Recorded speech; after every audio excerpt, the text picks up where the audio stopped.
The Galactic Assembly Chamber fell silent as the human delegation entered. Commander Daniel Hayes led his small team through the massive crystalline doors, their footsteps echoing against floors that had been polished by 1,000 species over 10,000 years. He kept his expression neutral, though he could feel the weight of countless alien eyes upon them. The Velthari ambassador, a being of shifting light and geometric form, was the first to speak. "Ah, the humans have finally arrived. Tell me, Commander, did you walk here? It would have been faster than that vessel you call a ship." Laughter rippled through the chamber, translated into 100 different sounds by the universal communicators. The Crethian delegate, a massive insectoid creature, clicked its mandibles in amusement. The elegant Scythian ambassadors, with their silver skin and elongated skulls, exchanged knowing glances. Daniel remained calm. He had expected this. Every species in the galaxy had laughed at the Endurance when humanity first unveiled it 3 decades ago. While other civilizations had mastered faster-than-light travel, folding space like paper, humanity was still crawling through the cosmos at a mere fraction of light speed. "The Endurance serves its purpose," Daniel replied evenly. "We are grateful for your patience in awaiting our arrival." Patience. The Velthari ambassador's form flickered with colors that indicated condescension. "A journey from Earth took 7 standard cycles. Any of our vessels could have made that trip in 7 rotations. Your species clings to your primitive technology like children clutching broken toys." Lieutenant Commander Catherine Walsh stood at Daniel's right, her jaw tight. He could sense her frustration, but she held her tongue. They had trained for this, prepared for the endless mockery that came with being the galaxy's slowest spacefaring civilization. The Assembly had summoned humanity for a reason, though. Despite their technological limitations, humans had proven surprisingly resilient. They had established colonies on 17 worlds, all within a relatively small sphere of space, connected by their slow but steady ships. They traded, they negotiated, and they survived. High Chancellor Varix of the Scythian Dominion raised a slender hand, and the chamber fell silent once more. Her voice was melodic, almost hypnotic. "We did not summon the humans here to discuss their limitations. We summoned them because we face a common threat."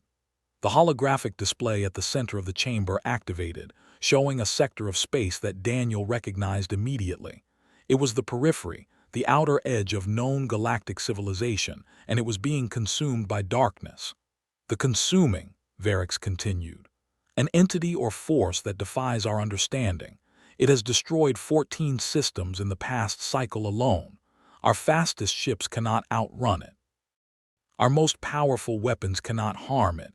Every civilization that has encountered it has been silenced." The chamber erupted in worried murmurs. Daniel studied the holographic display, watching as star systems winked out of existence one by one, leaving nothing but empty void. "Why summon us?" Daniel asked. "Our ships are slow, our weapons primitive by your standards. What could humanity possibly offer against such a threat?" The Crethian delegate leaned forward, its compound eyes reflecting the holographic light. "Because, human, we have exhausted all other options. Your species has a reputation for unconventional solutions. We require unconventional thinking." Daniel exchanged a glance with Catherine. This was not what they had expected. The galaxy's most advanced civilization, species that had mastered physics in ways humanity could barely comprehend, were asking for help from the slowest ships in known space. "We will need access to all your data on the consuming," Daniel said.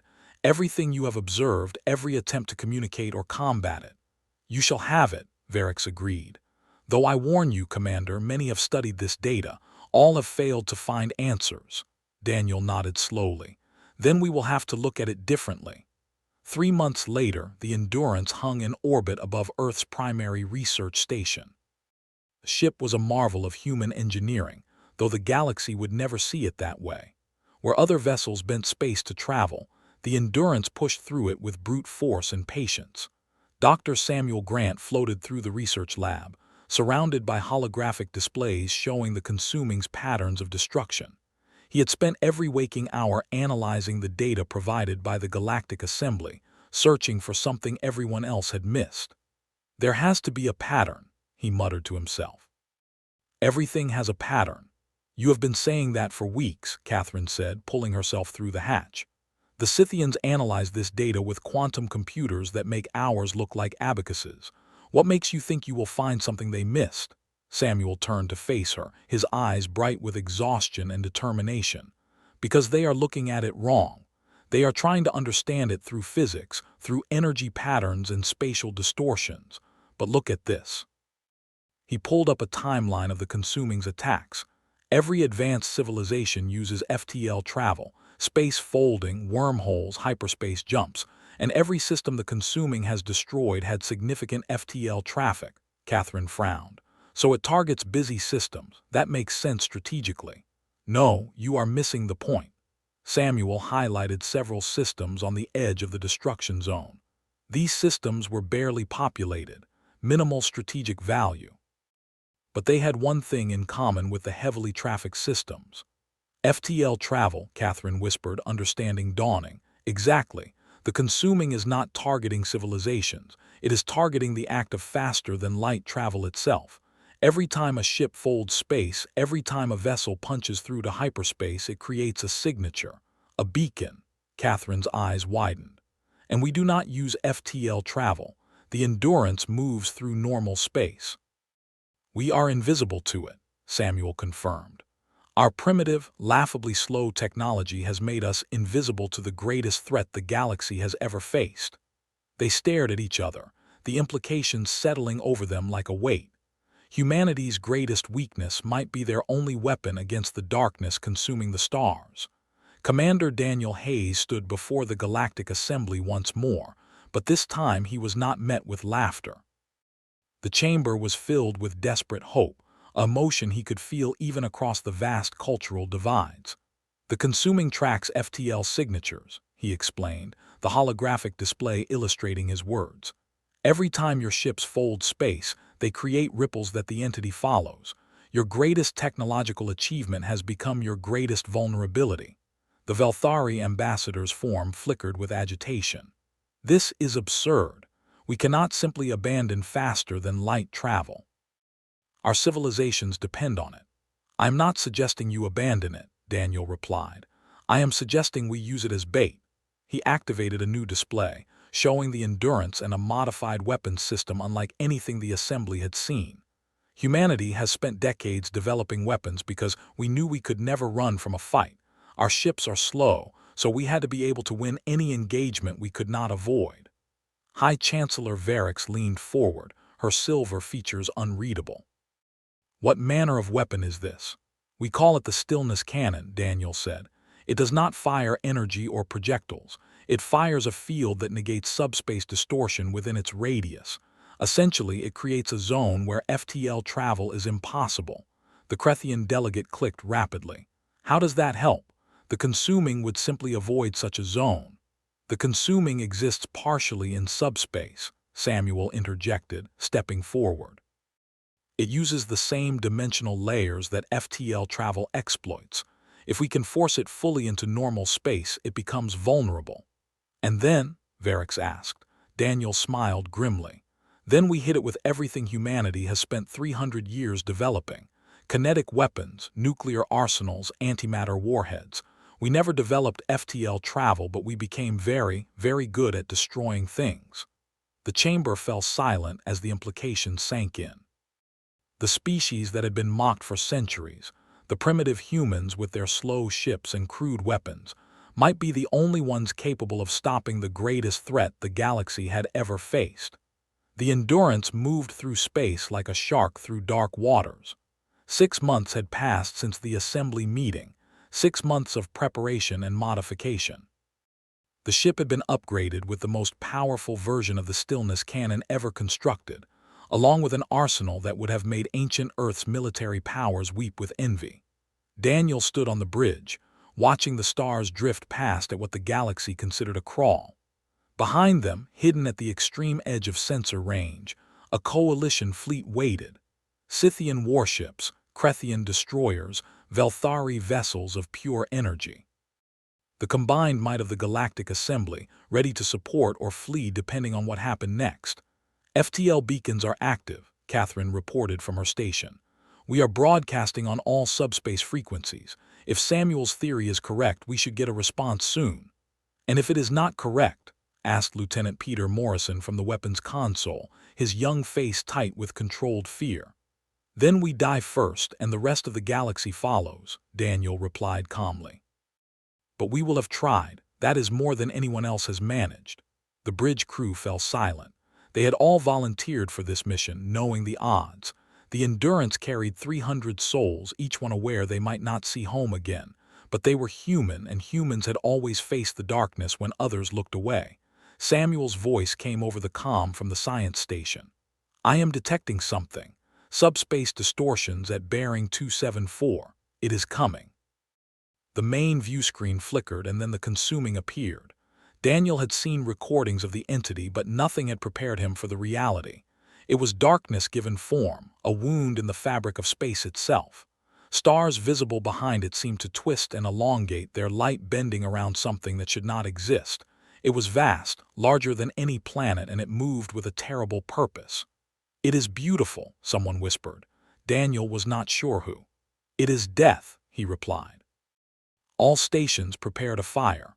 The consuming swept toward them, drawn by the FTL beacons like a predator to wounded prey. Daniel watched it approach, calculating distances and timing. They would have one chance at this, one shot to save the galaxy or doom it. Range in 30 seconds, Catherine called out. 20, 10. Fire the stillness cannon, Daniel ordered. The Endurance shuddered as the weapon discharged. There was no visible beam, no flash of light. Instead, space itself seemed to solidify around them. The stars stopped twinkling. The subtle vibration that every spacer learned to ignore, the hum of subspace touching normal reality, vanished completely, and the consuming screamed. It was not a sound that traveled through vacuum. It was something worse, something felt in the bones and the mind. Every crew member on the Endurance clutched their heads as the entity's agony washed over them. The darkness that had seemed so infinite began to contract, to condense, forced out of dimensions it had hidden in for eons. It is working, Samuel shouted, his voice cracking with equal parts pain and triumph. The field is forcing it into normal space. I can see it, actually see it now. The consuming was still massive, still terrifying, but it was no longer incomprehensible. It had formed now, shape mass. It was real in a way it had never been before. All weapons, fire at will, Daniel commanded. The Endurance unleashed everything it had. Railguns accelerated tungsten slugs to significant fractions of light speed. Missile tubes vomited nuclear-tipped warheads in continuous streams. Antimatter torpedoes, humanity's most terrible weapons, streaked through the void toward the wounded entity. The first impacts created explosions visible from light years away. The consuming writhed and twisted, trying to escape back into subspace, but the stillness field held it in place. Each weapon that struck it tore away pieces of darkness, fragments of void that dissipated like smoke in sunlight. We are hurting it, Peter reported, his voice filled with disbelief. We are actually hurting it. But the consuming was not finished. Even wounded, even trapped, it was ancient beyond measure and powerful beyond comprehension. It surged toward the Endurance, a wave of darkness intent on destroying the one thing in the galaxy that could harm it. All power to engines, Daniel ordered. Get us distance. Sir, if we move too far, the stillness field will not cover it anymore, Catherine warned. Then we maintain the field and keep firing until one of us breaks. The Endurance was not fast. It had never been fast, but it was built to endure, to take punishment that would destroy flashier, faster vessels. As the consuming closed the distance, the human ship absorbed impacts that would have vaporized any other craft in the galaxy. Hull plating buckled and reformed, redundant systems kicked in to replace damaged ones, and the crew fought on with desperate determination. Coalition fleet is moving to support, Samuel reported. They will be in range in 12 minutes. Tell them to stay back, Daniel ordered. Their weapons cannot hurt it, and their ships cannot survive inside the stillness field. They would just be targets. They want to help, Commander. The best way they can help is to survive, to rebuild if we fail. The battle raged on. Minutes felt like hours. The Endurance was designed for extended combat, but even human engineering had limits. Damage reports flooded in from every section. Casualties mounted. The ship groaned and screamed as the consuming battered against it, and still they fought. Antimatter reserves at 10%, Peter announced. Nuclear stockpile depleted. Railgun ammunition at 15% and falling. Daniel looked at the view screen. The consuming was smaller now, much smaller. Their weapons had carved away nearly half of its mass, but it was still enormous, still deadly, and they were running out of ammunition. "Samuel," he said quietly, "is there anything else in your research, anything we missed?" The scientist's voice came back strained with pain. He had been injured when a section of the ship decompressed. "There might be. Consuming feeds on subspace energy. It is how it grew so large. In the stillness field it cannot feed, it is starving. How long until it starves to death? At this rate, days, maybe weeks. We do not have days." Daniel closed his eyes, thinking, then they snapped open. "What if we overwhelm it? What if we give it more energy than it can handle? Commander, the reactor. If we overload the reactor while still maintaining the stillness field, we create a massive energy release in normal space. It cannot retreat to subspace to escape it." Catherine turned from her station, her face pale. "Daniel, the reactor explosion would destroy the ship. It would destroy everything within 10,000 kilometers. "I know." He looked around the bridge at his crew, his family. They looked back with fear, with resignation, with determination. But it would also destroy the consuming, permanently. "There might be another way," Samuel said over the comm. "The escape pods. They use conventional thrusters, no FTL components. If we launch them before the overload, outside the blast radius," Daniel shook his head, "the consuming would detect them. Any movement away from the ship would draw its attention." "Not if they are moving toward it," Catherine said slowly. "Not if we use them as additional weapons platforms, firing while they approach. The consuming would see them as threats, not escaping prey." It was insane. It was desperate. It was the most human plan Daniel had ever heard. "Do it," he ordered. "All non-essential personnel to escape pods. Arm the pods with whatever weapons we have left. We attack until the very last moment, then we scatter and hope the explosion takes that thing with us." The next 20 minutes were organized chaos. Crew members scrambled to escape pods while engineers rigged the remaining weapons onto their hulls. The Endurance continued its assault, keeping the consuming focused while preparations were made. Daniel remained on the bridge with a skeleton crew of 15 volunteers. Someone had to pilot the ship, maintain the stillness field, and initiate the overload. Someone had to make the sacrifice count. Catherine refused to leave. "Do not argue with me," she said when Daniel tried to order her to an escape pod. "I am staying. Someone needs to coordinate the pod attacks, and I am the best tactical officer this ship has. Catherine. Besides," she added with a ghost of a smile, "someone has to make sure you do not do anything stupidly heroic at the last minute. You have a history." He could not argue with that. The escape pods launched, 47 of them, each one accelerating toward the consuming with weapons blazing. The entity reacted immediately, turning part of its attention to the new threats. Tendrils of darkness reached out to swat them down, but the pods were small and nimble, designed for survival in hostile space. "They are drawing its attention," Catherine reported. "The consuming is splitting its focus. This is working." "Begin reactor overload sequence," Daniel ordered. The Endurance's engines began to whine as safety protocols were overridden one by one. Power levels climbed beyond safe limits, beyond dangerous limits, into territory that no engineer had ever intended. "Overload in 5 minutes," the computer announced with mechanical calm. Daniel opened a channel to the Coalition fleet. "This is Commander Daniel Hayes of the Endurance. We are initiating a reactor overload to destroy the consuming. Recommend you withdraw to a safe distance and prepare for whatever comes next." High Chancellor Varix's voice came back, thick with emotion he had not thought the Scythians capable of. "Commander Hayes, what you are doing. Humanity's sacrifice will never be forgotten. The galaxy owes your species a debt that can never be repaid." "Just make sure it counts," Daniel replied. "Make sure this thing dies today. Overload in 3 minutes." The consuming had destroyed 30 of the escape pods, but the survivors continued their assault. And the entity was visibly weakening, its form less coherent, its attacks less coordinated.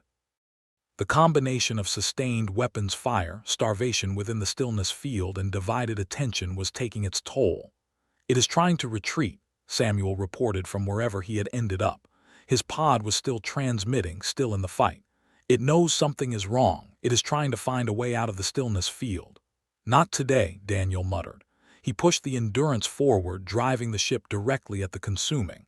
"You wanted to eat the galaxy. You start with us." Overload in 1 minute. The entity seemed to recognize its doom. It focused entirely on the Endurance, abandoning its attacks on the escape pods. Darkness engulfed the ship, trying to tear it apart before the overload could complete. Bulkheads collapsed. Atmosphere vented. Crew members died, but the humans held on. 30 seconds. Catherine reached out and took Daniel's hand. He squeezed it, grateful for the contact, grateful he was not facing this alone. "It has been an honor," she said. "The honor was mine," he replied. 10 seconds. Daniel closed his eyes and thought of Earth, of blue skies and green fields, of a home he would never see again. He thought of the colony worlds, the 17 lights that humanity had kindled in the darkness. He thought of the generations that would live because of what happened here today. 3, 2, 1. The Endurance died, and in its death it lit up the galaxy. The explosion was visible across 3 sectors. Coalition ships that had been monitoring from a safe distance recorded it for posterity, a star being born and dying in the same instant. The stillness field collapsed with the ship, but by then it did not matter. The consuming was gone. Not diminished, not wounded, not driven away. Gone. The reactor overload, combined with hours of sustained weapons fire and the entity's weakened state, had reduced it to nothing.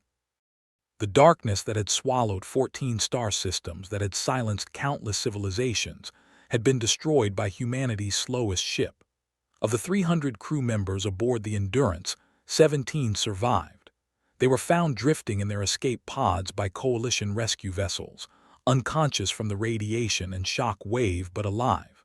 Samuel Grant was among them, along with 14 others whose pods had been far enough from the blast. Peter Morrison had made it. 2 engineers whose names would be remembered for centuries had made it. Daniel Hayes and Catherine Walsh were not among the survivors. 1 year later, the Galactic Assembly convened once more. But this time, the chamber had been redesigned. Where once the human delegation had sat in a small, insignificant corner, there was now a place of honor at the center. A monument had been erected, a crystalline structure that contained fragments recovered from the Endurance's hull, surrounded by the names of every crew member who had served aboard her. Samuel Grant stood before the assembly, wearing a uniform he had never expected to wear. The promotion had come with the recognition, along with responsibility he had never sought. He was now Admiral Grant, head of the newly formed Human Defense Initiative, a joint project between humanity and the coalition species. "The consuming is gone," he said, his voice carrying through the chamber. "But the threat it represented remains. There may be others like it, entities that feed on the energies we have taken for granted. We must be prepared." High Chancellor Varix rose, her silver features now marked with a symbol of mourning that the Scythians wore only for their greatest losses. "The Coalition has agreed to fund the construction of 50 vessels based on human designs. The Endurance class, we call them. Slow, yes, but built to fight enemies that faster ships cannot face." The Velthari ambassador, whose form had been dimmed since the battle, spoke next. "We have also agreed to share our most advanced technologies with humanity. Not because we pity you, but because we respect you. Your species has proven that speed is not the measure of strength. Endurance is." Samuel nodded, accepting the offer with grace. "Humanity is grateful, but we ask one thing in return." "Name it," the Crethian delegate said. "Never forget what happened here. Never forget that the galaxy was saved by the species you laughed at. Not to shame you, but to remind everyone that strength comes in many forms. The day may come when another young species joins this assembly, primitive by your standards, and you will be tempted to dismiss them as you dismissed us." He paused, looking around at the assembled representatives of 100 worlds. "When that day comes, remember the Endurance. Remember that the slowest ship in the galaxy was the one that saved it." The chamber fell silent. Then slowly, The Velthari ambassador began to glow more brightly, a sign of respect among their kind. The Krethian clicked their mandibles in a rhythm that meant honor. The Scythians bowed their heads. One by one, every species in the assembly acknowledged the human with gestures of deepest regard. Samuel felt tears prick his eyes, but he stood tall. He stood for Daniel and Catherine, for the 283 who had not made it home, for humanity itself. They had laughed at humanity's slowest ship. They would never laugh again. In the weeks that followed, the surviving crew members of the Endurance became heroes across the galaxy. Samuel found himself giving interviews, attending ceremonies, and shaking hands with beings he could barely comprehend. Every species wanted to hear the story, wanted to understand how the slowest ship in known space had accomplished what their mightiest fleets could not. Peter Morrison, the young weapons officer who had survived in one of the escape pods, struggled with the fame. He had watched friends die. He had seen Commander Hayes and Lieutenant Commander Walsh stay behind while he fled. The celebrations felt hollow, like dancing on graves. "They keep calling us heroes," Peter said one evening, sitting with Samuel in a quiet corner of the memorial station that now orbited the battle site. "But we are just the ones who survived. The real heroes are still out there, drifting in the void." Samuel nodded slowly. "I know. I think about Daniel and Catherine every day. They knew what they were doing when they stayed behind. They chose to make sure the job got done, no matter the cost. How do we honor that? How do we make their sacrifice mean something?" "By living," Samuel replied. "By building something that lasts, by making sure that if the darkness ever returns, we are ready. That is what Daniel would have wanted. That is what Catherine would have demanded." Peter was silent for a long moment, staring out at the stars. Then he straightened, a new resolve settling over his features. "Then that is what we will do. Where do we start?" Samuel smiled, the first genuine smile he had managed since the battle. "We start by designing the next ship. A better ship. Something that can do what the Endurance did, but maybe, just maybe, bring its crew home afterward." The design work took 3 years. Samuel led the project, drawing on everything he had learned from the battle and everything humanity had learned in 3 centuries of space travel. The new ships would be larger, tougher, and better armed than the Endurance. They would carry multiple stillness cannons, redundant reactors, and escape systems designed to survive even the most catastrophic failures. The coalition species contributed their own expertise. Scythian engineers helped develop more efficient power systems. Krethian metallurgists created hull alloys that could withstand stresses no material had ever endured. Velthari scientists refined the stillness field technology, making it more stable and far-reaching. But the heart of the ships remained human. The philosophy that had guided the Endurance, the acceptance that sometimes you could not run and had to stand and fight, was woven into every system. These vessels were not built for speed. They were built to endure. The first of the new class was named the Daniel Hayes. The second was the Catherine Walsh. The third was named for every crew member who had died aboard the Endurance, their names inscribed on a plaque that covered an entire bulkhead. 300 names, 300 souls, remembered forever. When the Daniel Hayes launched on its maiden voyage, Samuel stood on the observation deck of the orbital shipyard, watching the massive vessel pull away. It was ugly by galactic standards, a blocky, utilitarian design that prioritized function over form. But to him, it was beautiful. He would have hated having a ship named after him, Peter said, standing beside Samuel. He had become the new admiral's closest advisor, a position he had earned through dedication and brilliance.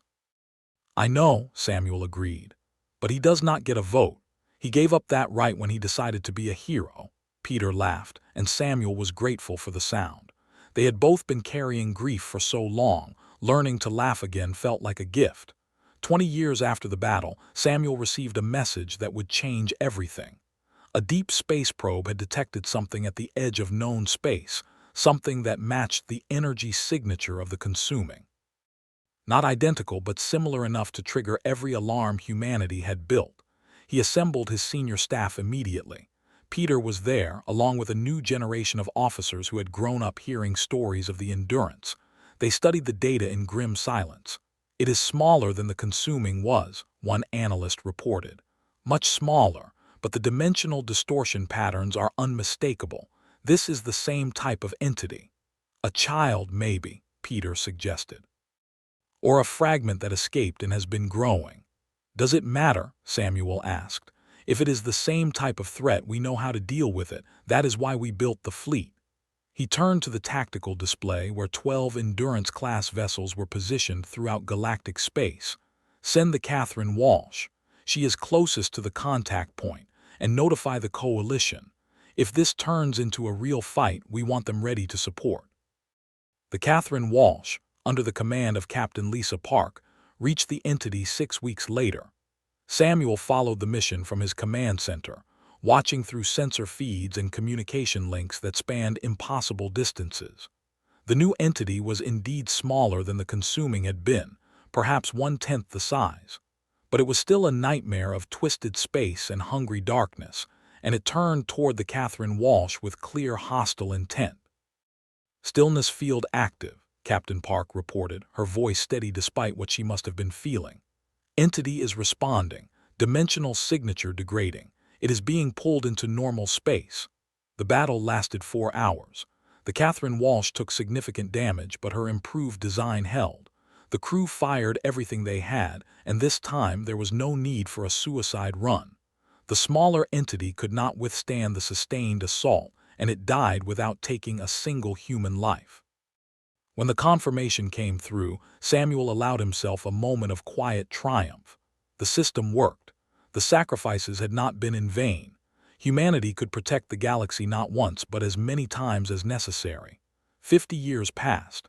The Endurance-class ships became the backbone of galactic defense, stationed at strategic points throughout known space.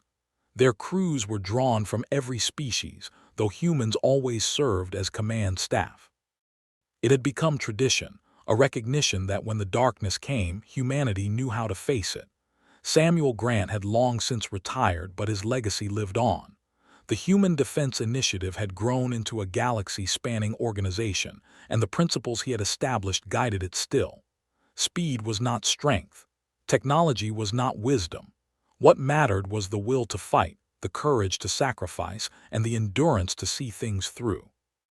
On the anniversary of the battle, every ship in the Coalition fleet paused for 1 minute of silence. They remembered the Endurance, a vessel that had been mocked and dismissed, that had crawled through space while others flew. They remembered its crew, ordinary beings who had done something extraordinary. And in the schools of 100 worlds, children learned the story.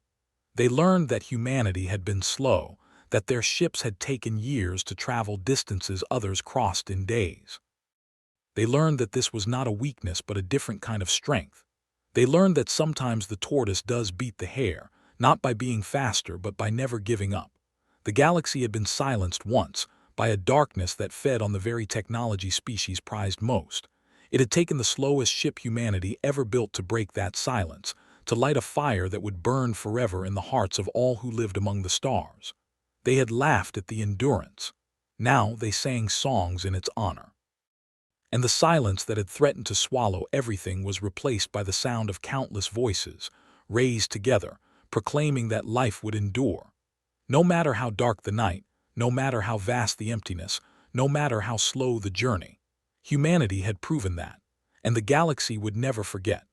On a distant world called New Terra, the largest of humanity's colony planets, a young woman named Grace Sullivan stood before a classroom of children. She was a teacher at the Hayes Walsh Academy, a school built to educate the next generation of defenders. Behind her, a holographic display showed the Endurance in all its ungainly glory. "Can anyone tell me why this ship was special?" she asked. A small hand shot up. "Because it was slow." The child seemed uncertain, as if the answer was too obvious to be correct. Grace smiled. "That is exactly right. The Endurance was the slowest ship in the galaxy. While other species folded space and jumped through hyperspace, humans crawled along at a fraction of light speed. Everyone laughed at us. But they were wrong to laugh," another child said, this one speaking with certainty. "Yes, because being slow meant we were invisible to the consuming. It tracked faster than light travel and we had never developed it. Our weakness became our greatest strength."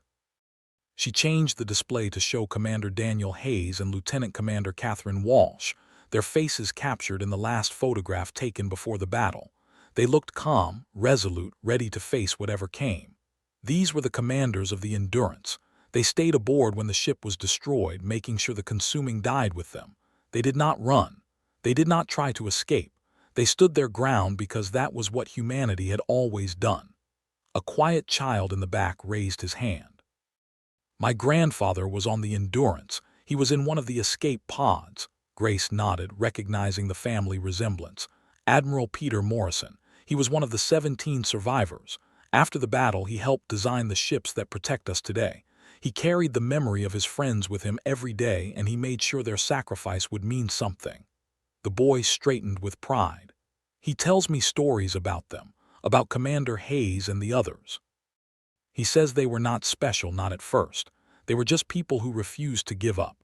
That is the most important lesson, Grace agreed. Heroes are not born. They are made by the choices they make when everything seems impossible. The crew of the Endurance chose to fight. They chose to sacrifice. And because of that choice, the galaxy still has stars. Far across the galaxy, in the crystal halls of the Galactic Assembly, a new species was being welcomed into the community of civilizations.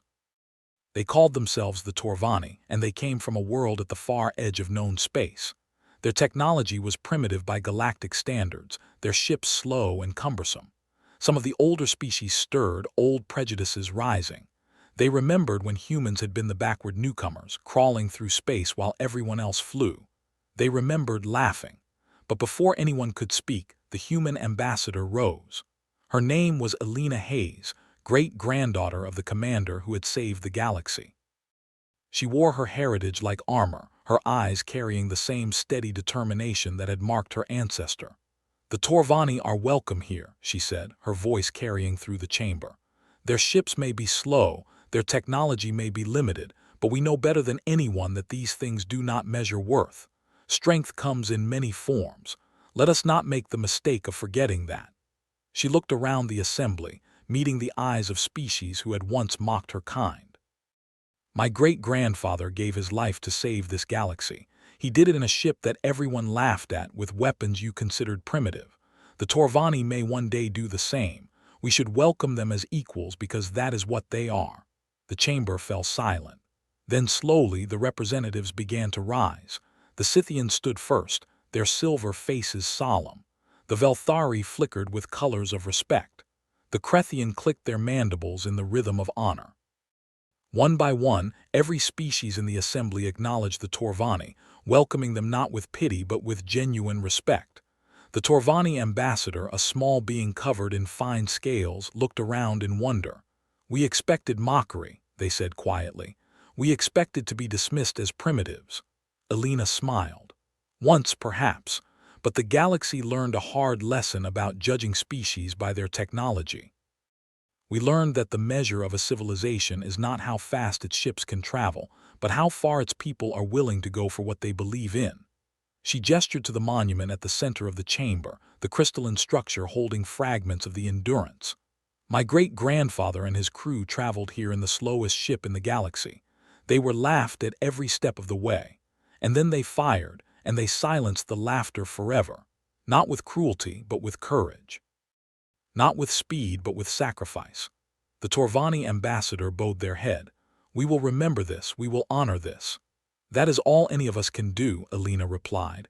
"Remember, honor, and when the darkness comes again, as it always does, stand and fight. The galaxy needs defenders who will not run. It needs species like yours, like ours. It needs endurance."